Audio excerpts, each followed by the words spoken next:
You now have picked up a new case, Mr. Arispe. You now stand charged with terroristic threat or a family or a household member. We are going to do probable cause. You have the right to remain silent. Anything you say can or will be used against you. You have the right to have an attorney present. If you cannot afford one, one will be appointed to you, sir. Officer was dispatched to a residence in response to a family disturbance. The complainant, the defendant's stepmother, stated that the defendant was upset because he was owed money. The defendant told other members of the complainant's family, if they don't have my money by tonight, I'm going to kill them, as well as I'm going to send my people to shoot them up. The defendant also told the complainant directly, if you don't have my money by tonight, you are going to see. A family member of the defendant and complainant stated that he had seen the defendant walking around with a pistol in his pocket. And the complainant knows that the defendant owned several rifles as well. You are on bond for unlawful carrying of a weapon. Did we order him not to have one? Yes, Judge. Regardless, you picked up a new case. What happens now is I'm going to revoke your bond in the first place and you will stay with me.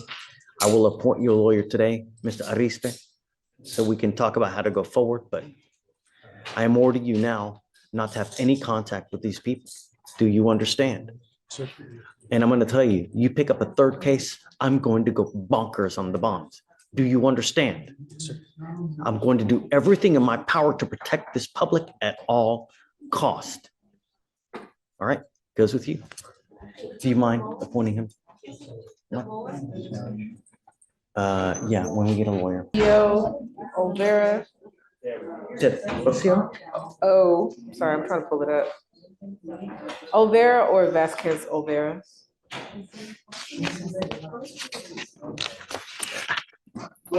Yeah, okay.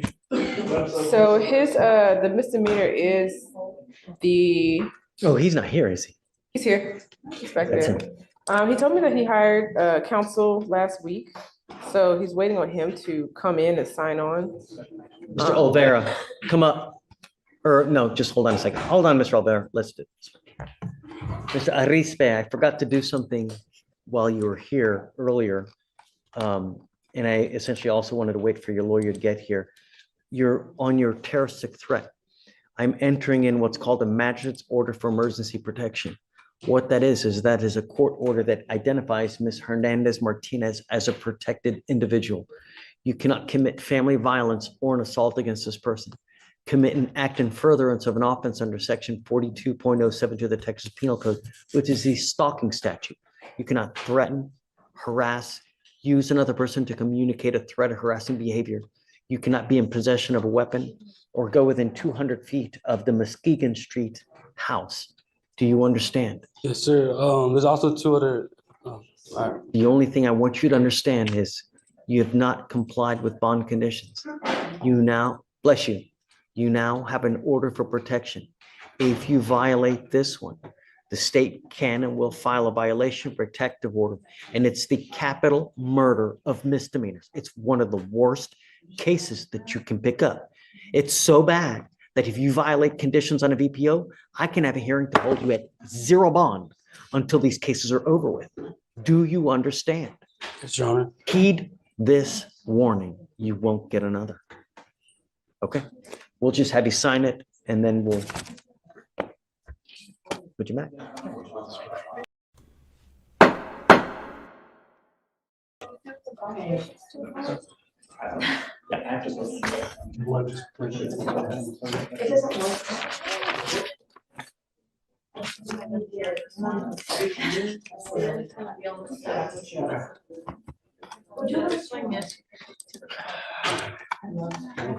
Okay, I think, do you need anything else from me on that? We're good, right? I think we're good. Okay. Come up.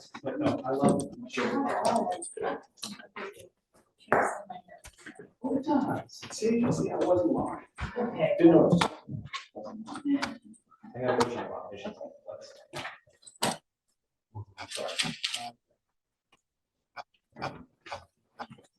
All right, good morning, Mr. Olvera.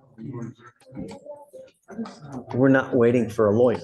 Your case is 181 days old, and today's the day for you to decide what we're going to do. If you wanted to have a lawyer, that lawyer should have been here today. You've had nearly 6 months to go get a lawyer. And now, on the day of decision, you can't just say, well, I got a lawyer to, no. Today is the day.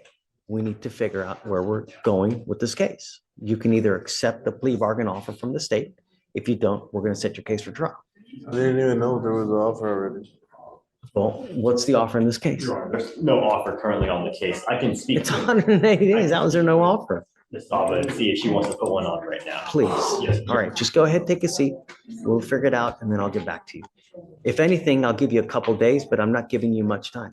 You get the offer today and you get a couple days to figure it out, but I'm not waiting you any more than that. Do you understand? Let's see what they offer. Perhaps you have something you like today. Judge, as his current lawyer, the felony is the underlying crime for his misdemeanor. So I would not advise him to take any offer, no matter what it is, so. Oh, I didn't even know that he had a felony. What's going on with the felony? Your Honor, on the felony, Wow, it's a big time theft, huh? felony either, Your Honor. I can email the felony prosecutor, judge, and see what's going on. They haven't put in an offer yet. I can put in an offer on my case. It's the UCW, but I just need to run it by felony first. And when you email them, see where it's headed. Mhm.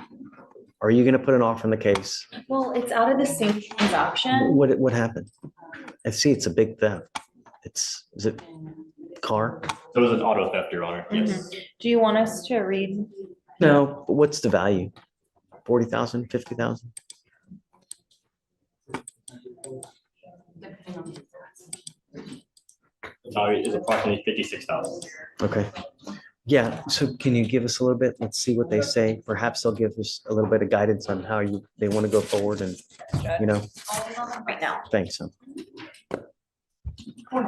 Hey. It's okay. Well, I mean, I talk to him every day, but still. Yeah, all right. Okay. Yes, sir. No, sir. Arms by your side. All he's doing is setting the rules it's going to follow, okay? Yes, sir. What's the name? Bledsoe. Evading arrest and terroristic threat. He was in custody because he had a pending felony in the 228. So he's bonded out on all.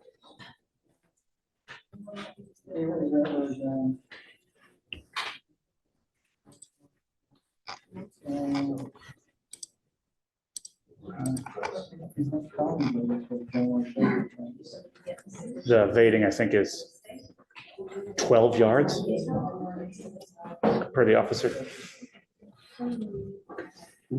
So I see that on 10/17 of 24, he picks up a felony assault. And 3 days later, he picks up a terroristic threat, and then he picks up an evading arrest.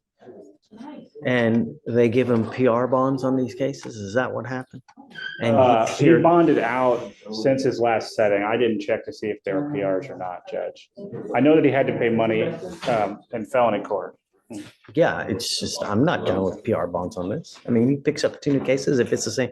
Well, hold on a second. Let's not get ahead of ourselves. You've now picked up 2 new cases. You picked up a terroristic threat. You picked up an evading arrest. I will say our cases are the new cases, so I wouldn't call them Alright. new, they're just cases. So he picked up the felony, and then afterwards he picked up these 2 I misdemeanors. don't understand why he's coming here in December when he got a bond in October. How on earth is it? He was in custody, I think, on the felony. Oh, I see. Okay, and then he bonded out of the, right, okay. Yeah. Got it. All right. We're going to do probable cause. You have the right to remain silent. Anything you say can or will be used against you. Please, what happened? On October 19, 2024, officers were dispatched to a minor crash at a residential home in Harris County, Texas. The call described a male at the location crashing his motor vehicle, then pulling a gun and was trying to fight people at the location. When officers arrived at the location, they observed people at the location pointing at the defendant. Upon contact with the defendant, the officers introduced themselves as Houston police and told them to stop. The defendant then walked into his residence and came back out approximately 2 minutes later. The officers instructed the defendant to come towards them, but the defendant began to evade on foot from the officer the second time. The defendant ran approximately 12 yards from the officer before placing him in handcuffs. A person search on the defendant revealed he had Two, he had a prior arrest and an active felony warrant. Upon contact with the complainant advised the defendant was driving up and down the street in his car and crashed. The complainant stated the defendant began to tell the complainant he was going to shoot him and kill him. The complainant advised the defendant then began to reach into his waistband and kept saying he was going to shoot him. The complainant feared for his life and felt threatened by the defendant's statement. I'll say gun was never found. No charges where the gun were ever filed. They charged him with terroristic threat. They would have charged him with ag assault if the police had believed that a firearm was used. Mr. Bledsoe, let me make something perfectly clear to you. I will do everything in my power to protect my public at all costs. And I don't care if I have to make your bond $2 million. I'm going to do everything in my power to protect my public at all costs. Do you understand? Yes, I don't care who you are. I don't care where you come from. I don't care what, nothing. I want my county safe. You will be signing an affidavit with me today, promising me that you're not going to have any weapons whatsoever. And if I find that you have a weapon, I can have a contempt hearing. You're looking at 180 days in jail every time if you're caught with a gun. Do you understand? I'm sending you now for a drug test. I want to know what, if anything, is going to be in your system as well. I'm ordering you not to use alcohol or illegal drugs, and I'm going to test you like crazy. Do you understand? Yes, sir.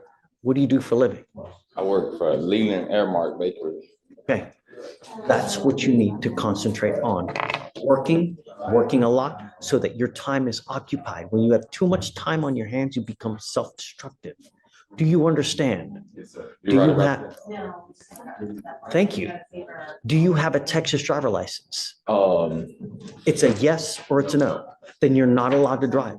On this affidavit, you will also be promising me that you're not going to drive. Do you? Do you have a different state's driver's license? City? He asked if you have a Texas driver's license. Do you have a driver's license from any other state? No, I'm from Houston. Okay, sorry. I'm just making sure he didn't have Do Louisiana or something. not drive. I am also putting on this affidavit that you're not going to drive. Do you understand? Yes, sir. You're looking around, you're just, heed this warning, Mr. Bledsoe. Do you understand? Yes, sir. Yes, sir. I totally understand.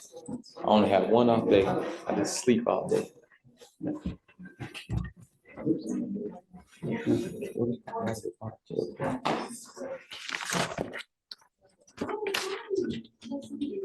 Did I hear him say that he had an objection? No, most definitely not. He was just No. asking me a question. Okay, No just objections. don't use. Stay out of trouble. You're in enough hot water as it is. You know, the thing is, Mr. Bledsoe, is that a lot of people make very, very poor choices when they're out there in life. And sometimes that choice makes it to where you will live the next 40 years in a 6x9 box. And I'm going to tell you now, I've read have you been to prison before? Nope. I've read, I want you to hear me. I've read stuff about what happens in prisons, and it had me in tears. It was as bad as could possibly, if you think of your worst nightmare, it's worse in our Texas prisons. They don't give a rat's behind about you, and you will be passed around like a proverbial doll. It's awful. Believe me, it's not worth it. Don't have a gun. Yes, sir. All right? Thank you, Judge. All right. Judge, did you want the contact and referring from as well? Yeah.